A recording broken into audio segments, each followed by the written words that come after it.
മറ്റേ പടത്തിൽ പറയത്തില്ല ഇത് തന്നെ. കാരണം എന്തെങ്കിലൊക്കെ പറഞ്ഞ് നമ്മളെ ഇറിറ്റേറ്റ് ഇപ്പോഴും. ഞാനും അങ്ങനെ.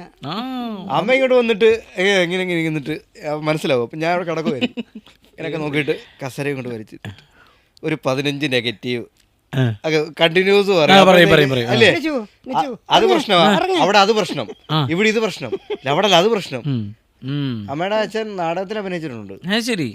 അത് ഏത് നാടകമെന്ന് കേട്ടാലാ, KPSCയുടെ ഫസ്റ്റ് നാടകം, അതായത് KPSC തുടങ്ങിയ ആദ്യത്തെ നാടകം. അപ്പൊ അത് നിങ്ങൾ എന്നെ മനസ്സിലാക്കിയോ? ഒളിവിലെ ഓർമ്മകൾ. ഒളിവിലെ ഓർമ്മകൾ അതിനകത്ത് അഭിനയിച്ചിട്ടുണ്ട്. അതായത് അദ്ദേഹത്തിന്റെ ബുക്കില്ലേ ഒളിവിലെ ഓർമ്മകൾ, അദ്ദേഹത്തിന്റെ ആത്മകഥയല്ലേ തോപ്പിൽ ബാസിർ, അതിൽ അപ്പൂപ്പനെ പറ്റി പറയുന്നുണ്ട്.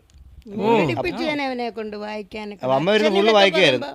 അച്ഛനിതൊക്കെ പറയുമ്പോൾ ഞങ്ങളെ ആയിരിക്കും ചുമ്മാതെ, അച്ഛന് വെള്ളം അടിക്കും, അപ്പൊ അതൊക്കെ പറയും, ഞങ്ങളെ ആയിരിക്കും ചുമ്മാതാണ്. ഇപ്പൊ അത് മേടിച്ച് വായിച്ചപ്പോ അതിനകത്തുണ്ട് പുള്ളി അറസ്റ്റ് ചെയ്ത്, അതായത് പുള്ളി